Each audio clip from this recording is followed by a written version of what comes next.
Right, it's Thursday morning. I'm heading to this digger for a service, but yeah, progress is slow. These roads are torture. I'm crawling along here at about 5 miles an hour. It's just so rough. So I will get there. Apparently I've got another 2 miles of this. Oh man, doesn't feel like I'm doing much good to the van. Let's see if we can find this digger. Right, 15 minutes later I've spotted my digger. God, that's rough. Really, really rough. My word. Oh, oh. God. Do a van. Right, we're all set up for a service on this 160 high track. It's just a 500-hour service, so we'll do the final drives, engine oil, fuel filters and pilot filter.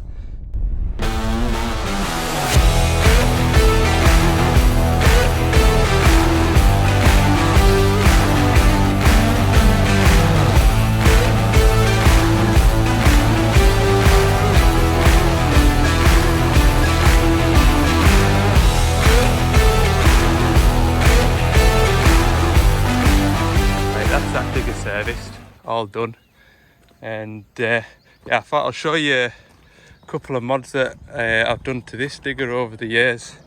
I mentioned to you yesterday about the cup holder that was sat in there, and this fella wanted it a bit handier for his coffee in the morning, so I remounted it into here, which suits him better. Also as well with this seat, I mean that's the that's what's left of the seat cover, but this is a dash 7 seat, leather seat out of the dash 7. We fitted to the dash 5 because the seat that he had in his dash, the original seat he found was uncomfortable, and Doosan have improved this seat by adding extra padding to it. And it wasn't savage money as well, I don't think. I think it was around £650-ish at the time. I don't know whether that price has gone up now, but it just bolted straight onto the bottom of the seat base here. So you just get the seat. You don't need all the air suspension assembly or anything like that. It just bolted straight onto the base. So that was only a 2-minute job to put that in, and probably got rid of the old one on eBay. But no, there's a couple of other little mods. I think another mod, don't know whether I've done it on this machine. Yeah, the spare button, which is now an option. Well, it's not an option, it's standard in the dash 7s, is this spare button's assignable. And what I've done with this, I've wired it up to the window wiper, so when you press this button it does a wipe of the window. So couple of mods just to make life a bit easier for these digger drivers in the woods, because they're in these machines 12 hours of the day, so they might as well be comfortable. Right, I'm going to pack up and crack on with the day. It's just after 2 o'clock now, and yeah, when I got out of the woods I had a few phone calls to get back to. I'm heading up to a 160 high track just now. He uses his Doosan Connect app to monitor fuel usage and machine hours and things like that. The app isn't showing him any of those stats, so when I've had a look myself, it isn't even showing the machine serial hours, serial numbers, the hours that it's working, things like that. So I'm going to go up and get a look at that this afternoon.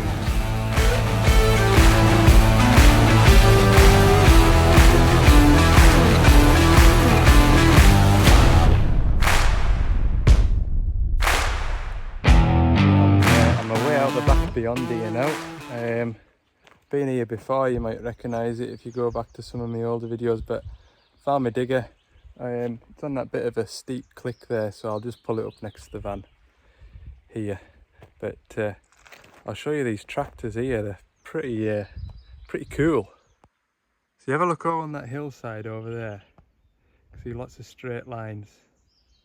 That's where they've been mounding for before they plant trees. So like I said in previous videos, they'll create a mound which they'll then shove a sapling into by hand, and that sapling will obviously grow up into a tree. But when there's large areas to cover, they use these tractors, so fit up with duals for floating on the soft ground, and then they've got the GPS on them to help them create equal distance lines, and they'll be able to map it as well. But they've got these continuous mounders on the back. So how this works is, obviously it's lowered now, that tooth there will dig into the ground, it'll pull a sod along, and this will then hit this bar here, and then once it's reached a certain distance, that ram will go in the way and allow it to turn over, which then allows the sod to get turned over. And I would imagine this wheel here will be to sort of work out the distance between each sod, so the mounds are equal distance apart. Clever bit of kit. But some of the ground that I've seen these tractors on, they're working on hillsides like that over there. It's a lot steeper than the camera maybe does it justice, but yeah, the man in the seat is balls of steel doing that job sometimes when you see them. So yeah, got my digger over to the van. I'll pull the TMS box out and have a look at it. Unfortunately, I'm not going to show you too much on this digger because obviously it's a tracker, it's a security thing, and if the wrong people know where they're at, then people know where they're at then to disconnect them and do all sorts of mischief. So I'll have a look at it and I'll get back to you with what I've found. I think that's the safest thing to do, isn't it? Right, I've done the scientific thing. I've done the system reboot, unplugged it, left it for 10 minutes and turned it back on again. All the lights seem to be flashing as they should. I put my laptop into it. On the new DMS-5 there's a tab which you can look into the TMS functionality of it. So I can see that it's seeing 9 satellites, and there's loads of numbers and jargon that look like they're doing things, doing scientific stuff. So I'll just have to see in the morning, see if it pops onto my app that it's all working as it should be. So ooh, look, just spotted that, look, pins wobbling out. Maybe to feel like I've done something, I'll pop that pin back in. Yeah, at least I'll come away feeling like I've done something. Morning, it's Friday and it is just before, well, it's 9:15, and yeah, I'd like to have been set off by now, but when I came through the town this morning there was a hell of a traffic, which isn't usual, and it turned out there was 2 8.5-ton tracked JCBs. Looked like they were working their way across the town. I don't know what the rules are about tracking machines along the road. I mean, it's one thing doing it on a back road in the middle of the countryside between fields, but tracking it through the centre of town, I'm not entirely sure. So yeah, I couldn't believe my eyes. They had a couple of vans with flashing lights on escorting them, but yeah, not come across that before. So that has put me about 20 minutes behind. Anyway, I'm heading over to the east coast today of a 225 to service, and I think that's going to put the whole day in, to be honest with you, because like I say, it's 2.5 hours over there. I'll be 2.5 hours servicing and then 2.5 hours back. You've kind of got your 7.5 hours there, so best case scenario, I'll be back in Carlisle for about 4 and get my van washed off, have it looking nice and clean for the weekend and the start of next week. But yeah, we'll just see how we get on. So I'll jingle on up the road and see what the day brings.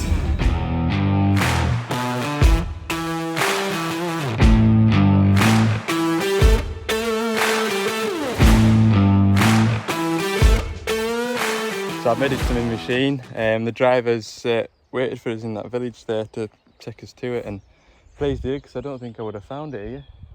But no, 96 mile away from Carlisle, and yeah, it's taken 2.5 hours to get here with traffic and roads closed and one thing or another. Which goes to show you, when you're doing 100 mile up the motorway, it'll only take you just over an hour and a half. Whereas if you're kind of going across country, it takes a bit of time. And with that, when you've been sat in the van all morning, you really don't feel like doing much. But anyway, at least it won't be too strenuous. Just a service on this big 225. Come through a hell of a lot of rain. I hope it's not going to follow us. Hopefully the rain's going the opposite direction. Anyway, we'll pull this machine onto this hard ground here and service it. Right, here's a pet peeve of mine. So this is obviously Forestry machine. You get it on demolition machines as well. You get these heavier belly plates put on them, which, you know, it's understandable, stops any damage under here. But something that annoys me is the engine oil is to change every 500 hours, and a lot of, well, we put inspection plates under where the sump is, so you've only a little plate to take off, and you can get at the sump bung fairly easily. But sometimes when the customer takes it elsewhere, it's sort of overlooked, and you have to take these great big heavy belly plates off. Obviously, the bigger the machine, the heavier the plates are because they're longer. It's just a pain in the backside. They're so heavy, you do yourself a hernia putting them back on. But we'll persevere. I'm not one to complain.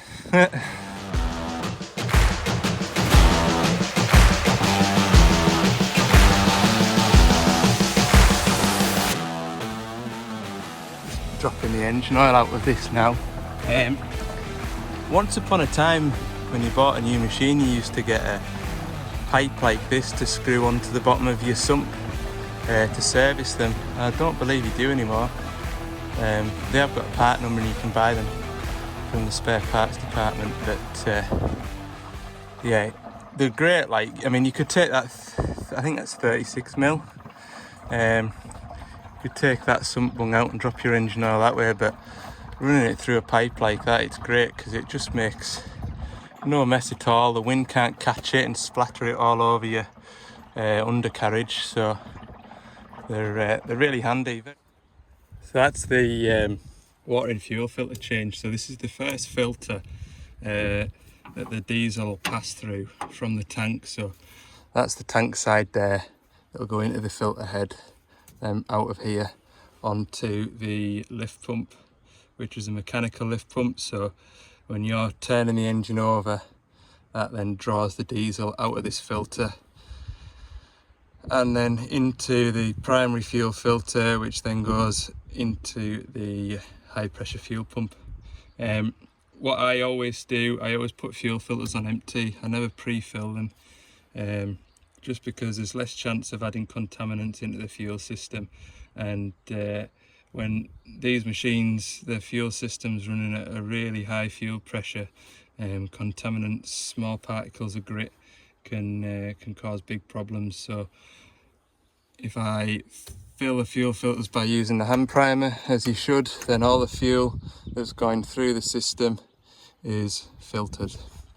So that's how I do it, and I think that's probably how a lot of you will do it. But yeah, I never pre-fill out of a drum of diesel. Now these 225s can be stubborn for bleeding the air out of the system, and you can be pumping away on that hand primer for what seems like an eternity. And what can happen is, if you've any muck in the tank while the machine's running, you've got little flaps inside there that stop the fuel flowing back, and those flaps can gather up big pieces of muck and stick open. So in actual fact, you're pumping away, but you're not creating a vacuum to suck the fuel through. So I remember when I serviced this machine back in February, it was a right nightmare. Oh, it was terrible to try and bleed the fuel through. So I repaired that filter head last time, and I'm pleased I did, because that pumped up in about 2 or 3 minutes. So yeah, don't leave it for future problems, just sort it there and then on the day, because you never know.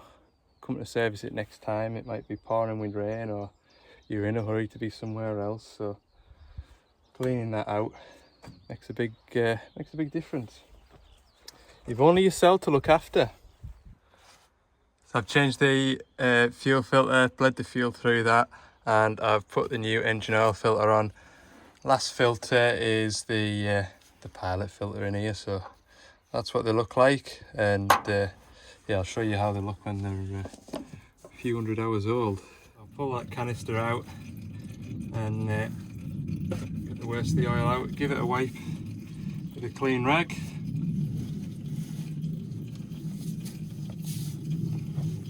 Set that to one side, pull the old one off. And you see how black it is, and that's just because the gear pumps, well, it is what it is, it's a gear pump, so you've got the gears meshing all the time, so that'll create like a bit of a metal particulate dust, and obviously it's only going from the pump there into there before it's filtered, and it goes away to your joysticks. So yeah, that's an important one. That's every 500 hours, that one. So the new one just pops up like that, and then put the canister back on. And yeah, it's just a 24mm nut under there, and I've got this ratcheting spanner which makes life a bit easier. Just need a nip and no more. You don't need to swing off it to tighten it up, because folk that do that, it's an absolute nightmare getting these aluminium canisters back off again.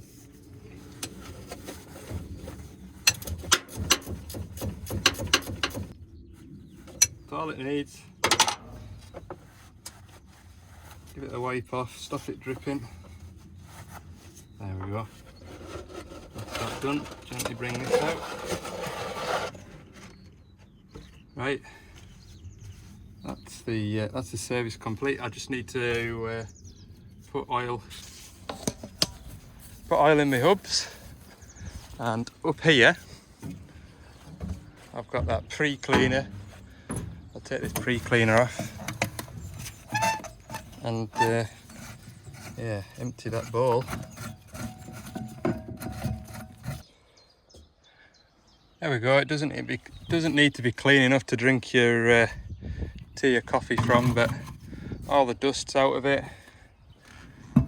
It's often overlooked, that as well. So happy days. Right, let's put some oil back in this beast. It's not often I've needed a pry bar to get into the engine to top it up with oil. What had happened was this bonnet stay here, when it's shut, it should sort of sit around here and not, should sit around here and not fall out, but it kind of partly fallen out, so when I went to lift the bonnet, it wouldn't open. Hey, man. Right, I'll put some engine oil in this digger. Like I say, it should take about 27 litres, so yeah.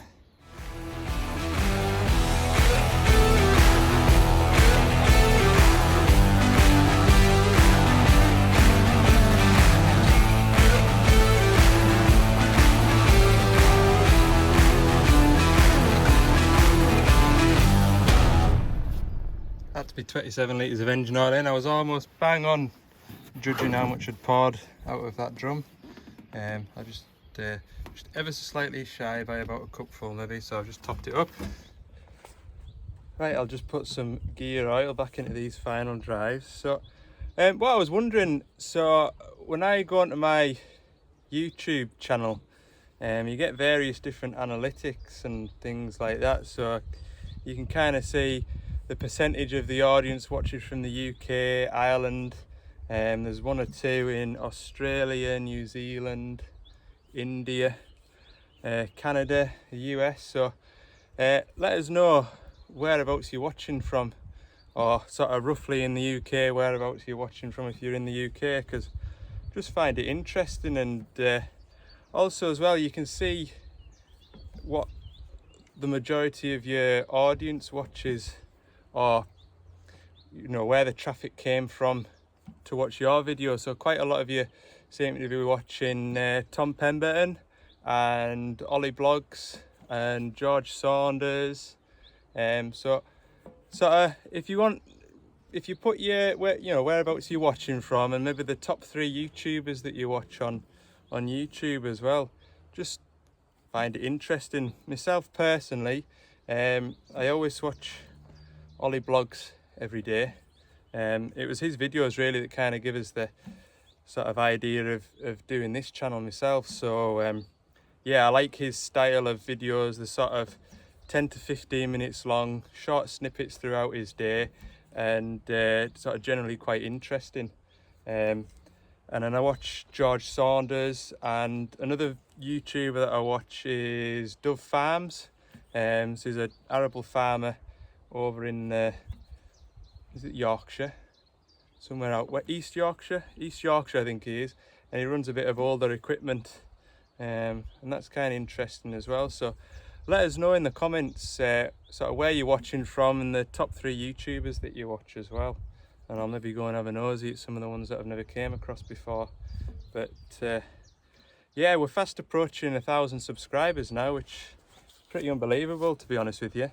And I started doing this sort of middle of January, so I thought to myself, I'll be doing well if I get 1,000 subscribers by January the following year. So to be up to sort of 950 and it's the start of May, it's really surprised us. So everybody that is watching and subscribing and whatnot, thanks very much. It's marvellous.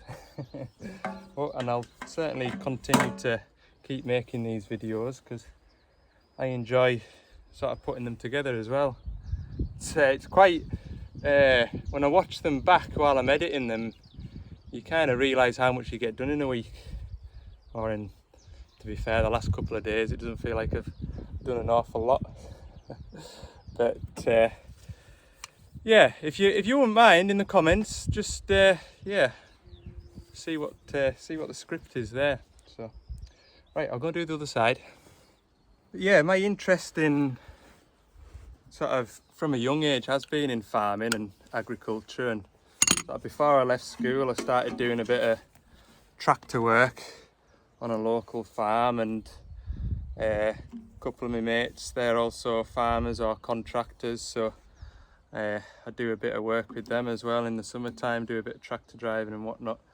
And that's why when I left school I ended up at an ag dealership, and it was only after 6 months I went away with a construction mechanic, engineer, plant fitter, whatever you want to call us. And yeah, I think we put a slew motor in a 420 digger, and then it was to service afterwards. And yeah, I couldn't believe it when you open the back doors of the diggers and all the filters are right there in front of you. And for the previous 6 months I'd been taking back wheels off tractors and all that kind of stuff. That I sort of thought, this is an easier life. So no, I'll when I get to 1,000 subscribers, I'll do a bit more about sort of my background and what I sort of did before I got to where I am now. But I know I've sort of touched on that in a previous video, but it was quite early on, and maybe some of the more recent subscribers and viewers might not have seen it. So I'll do that in a bit more detail maybe, yeah. So right, my oil drum's empty, so I need to go and fill that up. Whoa, I tell you what, it is so clammy and muggy outside. It's warm as well. Van's saying it's 18 degrees there, which I don't think is too far off, to be honest. That boiler suit on, it's almost unpleasant. Anyway, that's that digger serviced. I've got a front windscreen guard to drop off at a customer's yard on the way back down the road, so I'll do that. It's just after 2 o'clock, so by the time we get back down to Carlisle, it'll be knocking on for 5 o'clock. So yeah, we'll call it a day there. Thanks everybody for watching. Don't forget, if you haven't already, hit the subscribe button. If you've enjoyed the video, give it a thumbs up, and yeah, for more bits and pieces in between videos throughout the week, head over to Ali's Digger Diary on Instagram. Have a good weekend, and I'll see you on Monday morning.